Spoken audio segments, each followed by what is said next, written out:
एक लड़की जिसकी उम्र लगभग 35 साल के आसपास हो चुकी थी। अब दोस्तों उसे घर की परेशानियों और तकलीफों को देखते हुए उसने ये फैसला किया कि वो कभी शादी नहीं करेगी। उसके माँ बाप हमेशा उससे यही कहा करते थे कि अगर शादी नहीं करोगी तो कैसे रहोगी, जिंदगी बहुत बड़ी है और ऐसा कहाँ होता है कि कोई लड़का या लड़की शादी ना करे। कहीं तुम्हारा किसी के साथ कोई रिलेशन हो या किसी से प्यार करती हो तो वो भी बता दो, हम उसी के साथ तुम्हारी शादी करवा देंगे। तब वो लड़की कहती है कि ना तो मैं किसी के साथ रिलेशन में हूँ, ना ही मैं किसी को पसंद करती हूँ, बस मैं शादी नहीं करना चाहती। अब दोस्तों इसी बात को टालते टालते उसकी उम्र लगभग 35 साल के आसपास हो चुकी थी। वो शादी नहीं करती है। वो एक बहुत बड़े कंपनी में काम कर रही थी और सब कुछ जिंदगी में ठीक चल रहा था, लेकिन एक दिन उसकी जिंदगी में ऐसा मोड़ आता है कि वो न चाहते हुए खुद को रोक नहीं पाती है। और फिर उस लड़के के साथ जब वो पहली रात बिताती है तो फिर उसके साथ जो कुछ होता है दोस्तों वो आप सोच भी नहीं सकते। आपके पैरों तले जमीन खिसक जाएगी कि भला ऐसा कैसे उसके साथ हुआ था। बहुत ही रोचक, बहुत ही शिक्षाप्रद कहानी है, तो कहानी को अंत तक जरूर सुनिएगा दोस्तों। लेकिन उससे पहले बस आपसे एक ही रिक्वेस्ट है कि वीडियो को एक लाइक कर दीजिएगा, चैनल को सब्सक्राइब कर दीजिएगा और एक प्यारा सा कमेंट जरूर कीजिएगा दोस्तों। आपका एक कमेंट, लाइक हमें बहुत हौसला देता है, तो प्लीज दोस्तों इतना हमारे लिए जरूर किया करें। तो चलिए दोस्तों बिना देरी किए कहानी की शुरुआत करते हैं। नमस्कार, प्रणाम दोस्तों, स्वागत है आपका हमारे यूट्यूब चैनल में। दोस्तों हमारी आज की जो सच्ची घटना है, ये घटना की शुरुआत जो है वो दिल्ली से होती है। अब वहीं पर एक परिवार रहा करता था। उस परिवार में एक लड़की होती है जिसका नाम मीनाक्षी होता है। मीनाक्षी के दो भाई थे। उसके पिता जो थे वो एक कर्मचारी थे जो कि अब रिटायर हो चुके थे। दोनों भाइयों की शादी भी हो चुकी थी। और जो मीनाक्षी थी वो पढ़ने लिखने में बहुत तेज थी। उसका पढ़ाई लिखाई में मन भी लगा करता था और वो पढ़ लिख करके कुछ बड़ा बनना चाहती थी। अब दोस्तों वो पढ़ाई में इतनी ज्यादा होशियार थी और इतनी ज्यादा भी खूबसूरत थी कि लड़के उसके पीछे बहुत भाव देते थे, उसे चाहने वाले बहुत थे, लेकिन उसने कभी भी किसी को भाव ही नहीं दिया। उसके पीछे का सबसे बड़ा कारण ये भी था कि वो लड़कों से बहुत ज्यादा नफरत करती थी। और इसके पीछे की वजह यही थी कि जो उसका भाई था, उसकी जो दोनों भाभियां थी, उन दोनों के बीच में अक्सर ही लड़ाई झगड़ा हुआ करता था। तो वो घर परिवार के इसी तरह के कलेश उसके दिमाग में मन में घर बैठ गई थी। और इसीलिए उसने ये डिसाइड किया कि अगर शादी के बाद यही सब कुछ होता है तो इसे बेहतर है कि मैं शादी ही ना करूं, तो ज्यादा बेहतर है। अब दोस्तों उसकी सहेलियां भी उसे बहुत ज्यादा कहा करती थी कि देखो तुम कितनी खूबसूरत हो और तुम्हारे लिए कितने लड़के भी तैयार है शादी के लिए और तुम किसी को भाव तक नहीं देती हो। तो वो कहती है कि मुझे लड़कों में कोई इंटरेस्ट है ही नहीं। मेरा सिर्फ यही एक टारगेट है कि मैं पढ़ लिख करके अपने और अपने परिवार का नाम रोशन करना चाहती हूँ और एक अच्छा नौकरी पाना चाहती हूँ। अब दोस्तों जो उसकी सहेलियां थी समय के साथ अपने आप को बदल लेती है और फिर वो शादी ब्याह भी कर लेती है और वो भी अच्छी अच्छी नौकरियां पकड़ लेती है। अब बच्चे भी उनको हो चुके थे और वो अपने परिवार में हंसी खुशी से रह भी रही होती है। बीच बीच में उसकी सहेलियां जो थी वो मीनाक्षी से फोन करके पूछा करती थी कि मीनाक्षी तुम्हारी अब लाइफ कैसी चल रही है। और मीनाक्षी हमेशा यही कहती थी कि जैसी भी है बहुत अच्छी है और मैं अपनी लाइफ से बहुत संतुष्ट हूँ, उसमें किसी को भी इंटरफेयर करने की कोई जरूरत नहीं है। अब मीनाक्षी जो थी वो हाई स्कूल इंटर करती है, उसके बाद बीटेक करती है और फिर उसके बाद आईआईटी करती है, फिर जाकर एमटेक करती है और फिर इसका कैंपस सिलेक्शन हो जाता है मुंबई की एक अच्छी कंपनी में और वहीं पर ये जॉब पर चली जाती है और वहां पर जॉब करने लगती है। दिल्ली छोड़ करके ये मुंबई शिफ्ट हो जाती है, वहीं पर एक फ्लैट किराए पर ले लेती है और वहीं पर वो रहना शुरू कर देती है। अब दोस्तों जो मीनाक्षी का स्वभाव था वो थोड़ा अकड़ू टाइप का था, क्योंकि अपने जो उसके जूनियर इंप्लॉयज हुआ करते थे उनके साथ वो हमेशा ही गुस्से में बर्ताव करती थी। और उसका पीछे का कारण यही था कि कहीं ऐसा ना कि उसके जो और कलीग हैं जो साथ में काम करने वाले हैं, शायद उनसे अगर उसकी दोस्ती हो जाए और दोस्ती कब प्यार में बदल जाए, तो इसीलिए वो सतर्क रहती थी। इस चीज से हमेशा वो बच करके रहा करती थी। लेकिन दोस्तों कहते हैं ना कि जब किसी को जिंदगी में किसी को आना होता है तो फिर एक ऐसा पल भी आ जाता है और कब किसकी एंट्री हो जाती है कुछ पता ही नहीं चलता है। दोस्तों एक दिन की बात होती है कि जो मीनाक्षी की कंपनी का पूरा रिपोर्ट कार्ड आता है, तो वो जब आता है तो पता चलता है कि कंपनी जो है वो बहुत पीछे चल रही है। अब जो बॉस होता है वो मीनाक्षी को फोन करके बहुत सुनाता है, क्योंकि वो उस कंपनी की मैनेजर थी और बहुत अच्छी खासी सैलरी भी उसका मिल रहा था, उसकी रुतबा भी बहुत था उस कंपनी में, बहुत अच्छा ही था। और जब उसे बॉस उसका डांटता है तो उसे बहुत ज्यादा गुस्सा आता है, बुरा लगता है। अब उसके जितने भी उसके जूनियर एम्प्लॉय थे वो उस दिन सबकी क्लास लगा देती है, वो सबको खूब खरी खोटी सुनाती है, कहती है कि तुम लोग कामचोर हो, तुम लोग अच्छे से काम ही नहीं करते हो, कंपनी के रेपुटेशन का ध्यान ही नहीं रखते हो, तुम लोगों की बस सैलरी ज्यादा चाहिए, सैलरी के लिए तो हमेशा कुछ ना कुछ बोलते हो और काम के प्रति कितने लापरवाह हो। वो बहुत ज्यादा अपने एम्प्लॉयज को सुना रही थी, जूनियर को। अब उसी कंपनी में एक और व्यक्ति होता है जिसका नाम योगिंदर होता है, वो भी वहीं पर काम करता था। अब दोस्तों योगिंदर के साथ एक छोटा लड़का आता था जिसकी उम्र 3-4 साल आसपास रही होगी। अब जैसे ही वो योगेंद्र को डांट रही होती है तो फिर जो योगेंद्र का लड़का होता है वो रोने लगता है और फिर घबराहट में जल्दीबाजी में उसका जो लैपटॉप होता है वो गिर जाता है और बड़ी जोर से मीनाक्षी को डांटती है योगेंद्र उस छोटे से बच्चे को। अब जैसे वो लड़की बच्चे को डांटती है तो लड़का बहुत जोर से रोने लगता है। अब मीनाक्षी अपने केबिन में चली जाती है और फिर वहां पर जाकर के पानी वगैरह पीती है और फिर उसके दिमाग में वही बातें घूमने लगती है जो उसने अपनी आंखों से देखा था कि वो लड़का जो है वो फूट फूट करके रोए जा रहा था। केबिन से एक बार फिर से वो झांक करके देखती है तो देखती है कि लड़का जो है वो चुप होने का नाम ही नहीं ले रहा था। वो योगेंद्र उससे बार बार चुप करा रहा था, तो वो बार बार यही कह रहा था कि पापा यहाँ से चलो, आप यहाँ काम मत करो, यहाँ पर आपको डांटे जाता है, फिर भी आप क्यों काम करते हो। योगेंद्र कहता है कि कोई बात नहीं बेटा, यही तो हमारा काम है, हमसे कुछ गलती हुई है तो सीधी सी बात है कि जो हमारे बॉस थे वो तो हमें डांटेंगे ही। तो वो कहता है कि नहीं पापा, आज तक आपको किसी ने ऐसे नहीं डांटा, मुझे ये बिल्कुल अच्छा नहीं लगा, तो आप यहाँ से चलिए। अब दोस्तों जो वो लड़का होता है उसका कोमल हृदय और प्यारी प्यारी बातें सुन करके जो मीनाक्षी होती है उसका दिल पिघल जाता है और फिर वो अपने केबिन से बाहर निकलती है और फिर उस बच्चे से कहती है कि बेटा सॉरी बोल रही हूँ और अब मैं आज से तुम्हारे पापा को कभी नहीं डांटूंगी, चलो थोड़ा सा मुस्कुरा दो। अब दोस्तों इतना कहने के बाद जो वो छोटा बच्चा होता है वो मुस्कुरा देता है, उससे कहती है कि तुम इतने प्यारे हो, अपना नाम तक नहीं बताया तुमने। तभी वो लड़का जो है वो मुस्कुराने लगता है और कहता है कि मेरा नाम सौम्य है। तो वो कहती है कि कितना प्यारा नाम है, तुम इतने प्यारे हो भी, बिल्कुल ही तुम सौम्य हो। अब दोस्तों जो मीनाक्षी होती है वो उस लड़के को अपने केबिन में लेकर के जाती है और फिर अपने एक जूनियर एम्प्लॉय से ये कहती है कि तुम मार्केट में नीचे जाओ और इस बच्चे के लिए चॉकलेट बिस्किट वगैरह लेकर के आओ। अब दोस्तों वो उससे कहती है कि बेटा तुम चॉकलेट तुम्हारे लिए मैं मंगा देती हूँ, तो तुम बैठकर खा लेना। अब उसको वो अपने ही बगल के एक चेयर पे बैठा देती है और एम्प्लॉय नीचे जाता है, चॉकलेट चिप्स जो भी होता है बच्चे का सामान खरीद कर लाता है और फिर मीनाक्षी उसको देती है तो वो खाने लगता है। अब दोस्तों मीनाक्षी उस लड़के से बात करने लगती है। सौम्य जो था वो इतना प्यारा बोलता था, इतना मीठा बोलता था कि मीनाक्षी ये भूल चुकी थी कि वो शादीशुदा नहीं है। अब सौम्य की प्यारी प्यारी बातें और उसकी चंचल जो मन थे दोस्तों वो पूरी तरीके से मीनाक्षी को मोहित कर लेती है। अब मीनाक्षी उससे बहुत सारी बातें करने लगती है और कहती है कि आज के बाद तुम जब भी ऑफिस आओगे तो मुझसे मिलेगे जरूर, मेरे ही केबिन में रहना और अपने पापा को भी डिस्टर्ब मत करना, मैं तुम्हें कुछ खाने को भी ले दूंगी, तुम्हारे लिए मैं रोज कुछ ना कुछ खाने को लेकर आऊंगी। और दोस्तों ये एक दर्द भरी कहानी है, एक दुख भरी भी कहानी है, तो अंत तक वीडियो को जरूर देखिएगा तो ही आप पूरी कहानी में समझ पाएंगे। अब दोस्तों वो सौम्य को चॉकलेट देती है मीनाक्षी जो है वो, अब सौम्य जो है वो धीरे धीरे सारा चीज खाता है और अब छुट्टी का टाइम हो जाता है सभी लोगों का। अब छुट्टी भी हो जाती है, सारी एम्प्लॉय भी अपने घर चले जाते हैं, मीनाक्षी भी अपने घर चली जाती है और फिर खाना पीना खा करके बिस्तर पर लेटी हुई थी। लेकिन आज वो अपने काम के बारे में नहीं सोच रही थी, वो सिर्फ और सिर्फ सौम्य के बारे में सोच रही थी कि कितना प्यारा लड़का है, कितना प्यारा बोलता है, इसके माँ बाप इसे कितने अच्छा संस्कार दिए हैं, ये लड़का जो है वो आगे चल करके बहुत संस्कारी होगा। और दोस्तों यही सारी बातें उसके मन में चल रही थी और तभी अचानक उसके मन में ये ख्याल आता है कि काश ऐसा ही प्यारा बच्चा मुझे भी होता और मैं भी उस बच्चे की माँ होती तो मुझे भी कितना गर्व होता। आज पहली बार उसका जो दिल है वो बच्चों के प्रति झुका और उसे लगा था कि शायद उसे शादी करना चाहिए था, लेकिन दोस्तों घर की किचकिच और घर की लड़ाई झगड़ों ने उन्हें इससे इस सब चीजों से ही वो दूर कर दिया था। अब अगले दिन मीनाक्षी जो है वो फिर से अपने ऑफिस जाती है। योगेंद्र अपने बेटे से फिर वो बेटे के साथ ऑफिस आता है और मीनाक्षी सौम्य को लेकर अपने केबिन में चली जाती है। आज मीनाक्षी खुद उसके लिए चॉकलेट वगैरह लेकर आई थी, सौम्य की देती है और सौम्य जो है वो उसे बहुत प्यार से खाता है और बहुत मीठी मीठी बातें भी उससे कर रहा होता है। अब उसकी बातें सुनकर के जो मीनाक्षी होती है पता नहीं उसके मन में ऐसा ख्याल आया, वो बोली कि बेटा एक बात बताओ कि तुम अपने पापा के साथ ऑफिस क्यों आते हो, तुम्हें तो अभी स्कूल जाना चाहिए, पढ़ाई करने की तुम्हारी उम्र है। तो वो कहता है कि अभी मैं 2.5-3 साल का ही हूँ और मैं अभी स्कूल जा नहीं सकता हूँ और मेरी सबसे बड़ी ये समस्या है कि मेरी मम्मी नहीं है। तो वो कहती है कि तुम्हारी मम्मी नहीं है? तो वो कहता है कि हाँ मेरी मम्मी नहीं है। तो वो कहती है कि तुम्हारी मम्मी कहाँ रहती है? तो वो बताता है कि मेरी मम्मी इस दुनिया में ही नहीं है, मुझे नहीं पता है कि मैंने मम्मी को देखा है कि नहीं देखा, मुझे ये भी याद नहीं है। अब ये सुनकर के दोस्तों जो मीनाक्षी होते हैं उसे अजीब ही दुख होता है, बहुत ज्यादा दर्द होता है। उसे ये एहसास हुआ कि ये एक छोटा सा बच्चा इतना बिना माँ के, इतना संस्कारी, इतना बुद्धिमान और इतना मीठा बोलता हो तो सच में इसके पिता ने इसे बहुत अच्छे संस्कार दिए और इसके पिता के अंदर आखिर कितना संस्कार होगा। अब दोस्तों वो योगेंद्र को अपने केबिन बुलाती है, योगेंद्र उसके केबिन में जाता है तो वो योगेंद्र से कहती है कि एक बात बताओ कि तुम्हारी पत्नी का क्या हुआ, कहाँ गई और इस बच्चे के साथ इसकी माँ क्यों नहीं रहती है? तभी योगेंद्र बताता है कि बहुत ही दर्द भरी कहानी है, आप ना सुनिए तो ही ज्यादा अच्छा है मैडम, मैं अपनी जिंदगी में बस ऐसे ही खुश हूँ, क्योंकि क्यों आप बेकार में मेरे जख्मों को रुकने का काम करें। तो ये सुनकर के मीनाक्षी को लगा कि शायद बात जो है वो कहीं ना कहीं बहुत गहरी है, तो वो बार बार योगेंद्र से यही विनती कर रही थी कि योगेंद्र बताओ आखिर क्या बात है।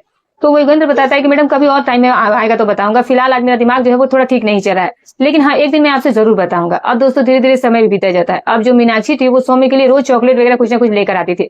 अब जो सौम्य था वो पूरी तरीके से मीनाक्षी से घुल मिल गया था, ऐसा लग रहा था कि सौम्य उसका ही बेटा हो और मीनाक्षी ही सौम्य की माँ हो, दोनों ही माँ बेटे की तरह एक दूसरे से प्रेम करने लगते हैं। अब समय धीरे धीरे बीतता जा रहा है और अचानक एक दिन सौम्य का बर्थडे आ जाता है। उस दिन जो योगेंद्र होता है वो अपने ऑफिस में दोस्त के साथ में काम करने वाले लोग थे, तो वो कहता है कि आज मेरे बेटे का बर्थडे है और मैं चाहता हूँ कि आप सब लोग मिल करके मेरे बच्चे का बर्थडे सेलिब्रेट करिए। वो केक वगैरह सब कुछ लेकर वहीं आया था, क्योंकि जो मीनाक्षी थी वो पूरी तरीके से सौम्य के साथ घुल मिल गई थी, उसे पता था कि आज मीनाक्षी जो है वो बिल्कुल गुस्सा नहीं करेगी। अब दोस्तों केक रख दिया जाता है टेबल पर, सारे एम्प्लॉय वहां पर आ जाते हैं और फिर जो योगेंद्र होता है वो अपने बेटे सौम्य से कहता है कि जाकर के मैडम से बोलो कि आज मेरा बर्थडे है और आकर के आप केक काट लीजिए। अब दोस्तों सौम्य जाता है मीनाक्षी से कहता है कि मैडम आज मेरा बर्थडे है और मैं चाहता हूँ कि इस बर्थडे का केक जो है वो आप और मैं मिलकर के काटें। अब ये बात सुनकर के दोस्तों जो मीनाक्षी होती है वो अंदर से पूरी तरीके से भावुक हो जाती है, आंखें में उसकी आंखों में पानी आ जाते हैं, वो बहुत खुश होती है और उसे अपने गोद में लेती है और उसे प्यार करने लगती है, दुलार करने लगती है और फिर उसको वहां लेकर जाती है जहां पर टेबल पर केक रखा हुआ था। अब दोस्तों जो सौम्य और जो मीनाक्षी होते हैं वो दोनों मिलकर के केक काटते हैं, एक दूसरे को केक खिलाते हैं। वहां पर मौजूद सारे लोग तालियों की गड़गड़ाहट से वहां का माहौल खुशनुमा कर देते हैं। अब ये माहौल देख करके कहीं ना कहीं जो मीनाक्षी थी उसके मन में कुछ अजीब सी बातें चलने लगती है, उसे परिवार, बच्चे और जो जीवन के सुख होते हैं उन सब चीजों के बारे में ख्याल आने लगता है। उसे लगा कि काश मेरा भी बेटा ऐसा होता तो शायद मेरे बेटे का भी ऐसे ही बर्थडे मनाया जाता है, वो लोग ऐसे ऐसे तालियां बजाते, हम ऐसे ऐसे सेलिब्रेट करते, लेकिन मजबूरी थी कि उसके आगे पीछे कोई था ही नहीं। अब दोस्तों काफी देर हो चुकी थी मीनाक्षी को ये सब निर्णय लेने में, क्योंकि 35 साल के आसपास उसकी उम्र हो चली थी। अब बीटेक करना, एमटेक करना और उसके बाद 3-4 साल की नौकरी। उसके पिता भी इस दुनिया को छोड़ करके चले गए थे और माँ भी चले गए थे। भाई और भाभियां बची थे जिनसे कोई रिश्ते जो थे वो कुछ ठीक नहीं थे। तो आखिर अपने दिल की बात किससे कहती? माँ से थोड़ी बहुत तो बातें भी कर लिया करती थी, पिता से उसकी वैसी भी उतनी बातें नहीं हुआ करती थी। पूरी तरीके से सौम्या अकेली पड़ गई थी।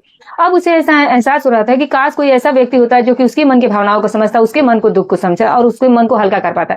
कोई था ही नहीं, बस वो अकेली थी और पूरी तरीके से घुट घुट कर जिंदगी जी रही थी। पैसा तो बहुत था, ऐशो आराम तो था, लेकिन जो असली सुख था वो उसके पास नहीं था। अब दोस्तों पूरा बर्थडे सेलिब्रेशन खत्म हो जाता है, सारे ही लोग काम करने लगते हैं, पूरा दिन कब बीत जाता है और फिर छुट्टी होने का समय आ जाता है। अब जो योगेंद्र होता है उसके पास मीनाक्षी जाती है और फिर योगेंद्र से कहती है कि योगेंद्र एक बात कहूं, अगर तुम बुरा ना मानो। तो योगेंद्र कहता है कि हाँ मैडम बोलिए ना, इसमें बुरा मानने वाली क्या बात है।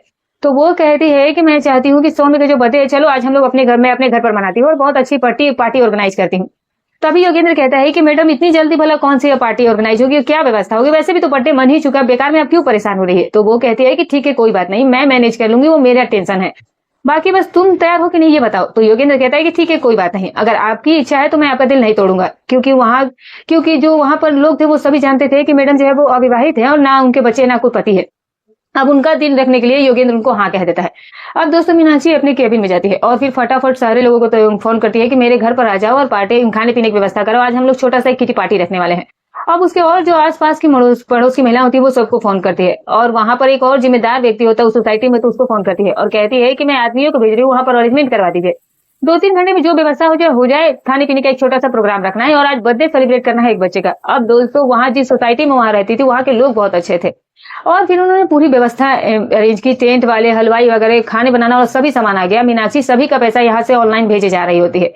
अब दोस्तों लगभग 7-8 बजे के आसपास का समय हो गया। मीनाक्षी, योगेंद्र और सौम्य जो है वो तीनों लोग अपने घर पहुंचते हैं। तब तक डेकोरेशन वाले अपना काम कर चुके थे, हलवाई भी खाना बनाने में लगे थे, टेंट वाले टेंट में काम कर रहे थे। पूरी व्यवस्था जो थी वो लगभग तैयार हो चुकी थी। सोसाइटी के लोगों को लोग जा करके जो बच्चे लोग थे उनको बोलते हैं और कहते हैं कि देखो एक बर्थडे का जन्मदिन है और एक ऐसे बच्चे का जन्मदिन है जिसकी मां नहीं है।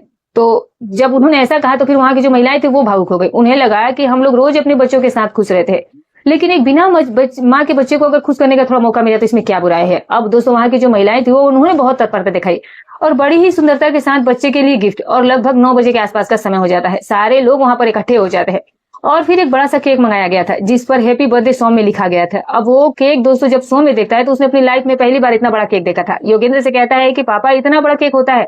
अब दोस्तों तभी उसका पापा कहता है कि ठीक है बेटा, यही समझो कि ये तुम्हारी दूसरी माँ है और तुम्हारे लिए सब कुछ कर रही है। अब दोस्तों सौम्य का बर्थडे सेलिब्रेट होता है, बहुत अच्छे तरीके से होता है, बहुत सारे गिफ्ट मिलते हैं, बहुत सारी वहां पर जो महिलाएं थी वहां पर उसे स्नेह देती है, प्यार देती है। ये देख करके सौम्य बहुत खुश हुआ, उसे नहीं आभास हुआ कि वो बिना माँ का बच्चा है।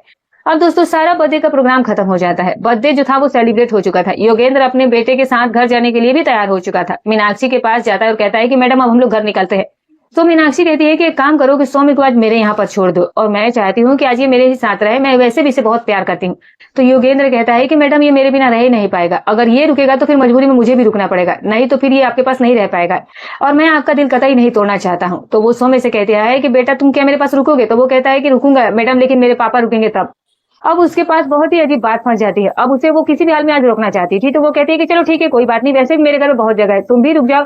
और योगेंद्र को वही रोक लेती है और कहती है योगेंद्र कल तुम्हारी छुट्टी है, कल तुम्हें काम पर जाने की कोई जरूरत नहीं है और जो छुट्टी है इसके पैसे भी तुम्हें बराबर से मिल जाएंगे। अब दोस्तों पूरा फंक्शन जो था वो खत्म हो चुका था। सारे ही लोग लगभग अपने जाने की तैयारी में थे। जो टेंट वाला, जो कैटरिंग वाले, सभी लोग अपने अपने घर जाने को तैयारी में थे और जो योगेंद्र और जो सौम्य और जो मीनाक्षी होते हैं वो घर के अंदर जाते हैं। वो कुछ माहौल ही अलग था क्योंकि पहली बार उसके घर में बच्चे की आवाज जो थी वो गूंजने वाली थी और खुशियां आई हुई थी और एक साथ में एक और भी व्यक्ति होता है, वो कुछ माहौल ही अलग हो गया था। अब उसके मन में एक अजीब सी भावना वो माहौल पैदा कर रही थी। अब बहुत ज्यादा रात भी हो जाती है, लगभग 11 बजे के आसपास का समय हो चुका होता है। अब जो योगेंद्र था वो अभी भी जग रहा था और मीनाक्षी भी अभी जग रही थी। मीनाक्षी अभी भी सौम्य से बात कर रही थी और बात करते करते अचानक से सौम्य सो जाता है और फिर उसके बाद योगेंद्र और मीनाक्षी आपस में बात करने लगते हैं। मीनाक्षी कहती है कि योगेंद्र तुमने उस दिन बात नहीं बताई कि तुम्हारी पत्नी के साथ आखिर क्या हुआ था। वो फिर से उस पुरानी बात को मुद्दा उठा देती है। तभी योगेंद्र कहता है कि मैडम मेरी बहुत दुख भरी कहानी है, मैं कैसे आपको बताऊं।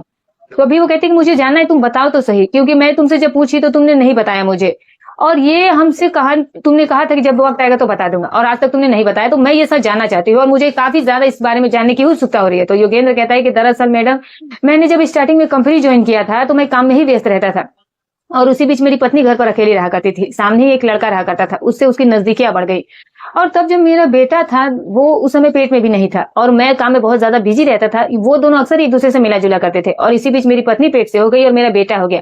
बेटा हमारा 2 महीने के आसपास ही था और बेटा होने के बाद जो मेरी पत्नी होती है, वो मुझसे एक दिन लड़ाई झगड़ा करने लगी और इतना ज्यादा सब कुछ हो गया, तो वो बोली कि मुझसे तलाक चाहिए। मैं बोला कि इतने छोटे बच्चे को लेकर मैं कैसे रहूंगा, कैसे परवरिश करूंगा, और तुम्हें तलाक किस लिए मुझसे चाहिए। अब दोस्तों तभी वो बताता है कि वो बोली कि मैं तुमसे खुश नहीं हूं और मैं इसीलिए तुम्हारे साथ नहीं रहना चाहती हूँ। तुम्हारी जितनी आमदनी उससे ज्यादा तो मेरे खर्चे हैं। और फिर उसने अपने प्यार को पैसे से तोला और अपने बेटे तक का भी चेहरा नहीं देखा कि 1.5 महीने कोई बच्चे को छोड़ करके अगर वो जाएगी तो वो कैसे रहेगा। एक माँ के लिए उसकी संतान ही सबसे प्यारी चीज होती है, वही उसकी जिंदगी होती है, वही उसकी खुशी होती है। जब मैंने मना किया तो एक दिन चुपके से वो रात को उठी और फिर वो उस लड़के के साथ भाग गई और साथ में एक लेटर भी लेकर के गई कि मुझे ढूंढने की कोशिश कतई मत करना क्योंकि मैं इसके साथ जा रही हूँ। और मैंने भी उसे आवारा समझ करके छोड़ दिया कि जाने दो, मेरी किस्मत में शायद यही लिखा था। और मैंने इसे बहुत अच्छे से परवरिश और संस्कार दिए अपने बच्चे को। अभी ये छोटा है लेकिन स्कूल अभी नहीं जाता है और इसीलिए मैं अपने साथ ऑफिस लेकर इसे रोज जाता हूँ। अब दोस्तों सौम्या ने जब ये बात सुनी तो उसे अजीब ही दुख हुआ कि एक महिला कहीं ऐसी भी हो सकती है। अभी तक तो सिर्फ वो पुरुष को गलत समझ रही थी क्योंकि जो उसके भाई थे, उसके भाभीियों के साथ वो खूब लड़ाई झगड़ा किया करते थे, मारपीट किया करते थे, जिसे देख करके उसका शादी से विश्वास उठ गया था। अब दोस्तों उसे पहली बार ऐसा लगा कि महिलाएं भी गलत होती है। अब उसकी कहानी सुन करके उसे कहीं ना कहीं अजीब सही कष्ट हुआ। मीनाक्षी योगेंद्र से कहती है कि योगेंद्र तुम बहुत ही पत्थर दिल हो और जो तुमने अपनी पत्नी के साथ भी अपने आप को संभाल लिया, दूसरा कोई होता है तो शायद वो टूट जाता। तुम वाकई में हिम्मत वाले हो। हम सफर हो तो ऐसा ही होना चाहिए जो कि एक दूसरे को समझे। अगर वो एक दूसरे को नहीं समझेंगे तो जिंदगी जो है वो नर्क के समान हो जाती है। अब दोस्तों कहीं ना कहीं जो मीनाक्षी होती है वो योगेंद्र की तरफ पूरी तरह से आकर्षित हो जाती है। वो योगेंद्र से कहती है कि मैं एक छोटा सा प्रस्ताव तुम्हारे सामने रखना चाहती हूँ, अगर तुम बुरा ना मानो तो योगेंद्र कहता है कि हाँ मैडम रखिए ना, वैसे भी मैं आपकी बात तो कहाँ कभी बुरा मानता हूँ। तो वो कहती है कि जो तुम्हारा बेटा सौम्य है, पता नहीं क्यों मुझे ऐसा लगता है कि जैसे कि ये मेरा बच्चा है और मुझे माँ की तरह ये प्यार भी करता है, तो क्यों ना हम लोग शादी कर ले। बेशक मेरी और तुम्हारी उम्र में कोई ज्यादा अंतर नहीं, हो सकता है कि 2-4 साल तुम बड़े हो या फिर मैं बड़ी हूँ। और मैं ये भी चाहती हूँ कि ये जो सौम्य है ये मेरा बेटा मान करके रहे क्योंकि बहुत ज्यादा ये मुझसे घुल मिल गया है और मैं भी इसे बहुत ज्यादा प्रेम करती हूँ। अब ये बात सुनकर के दोस्तों जो योगेंद्र होता है वो बहुत ज्यादा खुश हो जाता है। अब जो योगेंद्र होता है और जो मीनाक्षी होते हैं दोस्तों, ये दोनों मंदिर में जाते हैं और शादी विवाह भी कर लेते हैं और फिर पति पत्नी की तरह एक दूसरे के जीवन में नई शुरुआत करते हैं। तो दोस्तों कभी कभी जिंदगी में ऐसा भी होता है कि जिस रास्ते से हम भटक जाते हैं वहां पर कुछ ऐसे मोड़ भी मिल जाते हैं कि जो हमें सही दिशा में ले जाकर सही जगह पर छोड़ देते हैं। आज सौम्य की वजह से मीनाक्षी की जिंदगी बदल गई और सौम्य को भी एक माँ का प्यार मिल गया, वरना शायद सौम्य पूरी जिंदगी माँ के प्यार के लिए तरसता रहता। उसे कभी पता ही नहीं चलता कि माँ का प्यार और इसमें होता क्या है। अब दोस्तों मीनाक्षी ने भी कभी उसे प्यार में कमी नहीं आने दी, उसे अपने ही बेटे की तरह पाला और बेटे की ही तरह रखा और सारी सुख सुविधाएं भी उसे दी। तो दोस्तों ये रही कहानी। आप क्या कहना चाहेंगे दोस्तों, क्या मीनाक्षी ने योगेंद्र से शादी करके सही किया था? कमेंट करके जरूर बताइएगा। तो दोस्तों हमारी कहानी सुनाने का उद्देश्य किसी की भावनाओं को ठेस पहुंचाना नहीं है, ना ही किसी के दिल को आहत करना है, बस केवल आपको सतर्क करना है, आपको जागरूक करना है। तो फिर मिलूंगी कल एक और नई रोचक कहानी के साथ, तब तक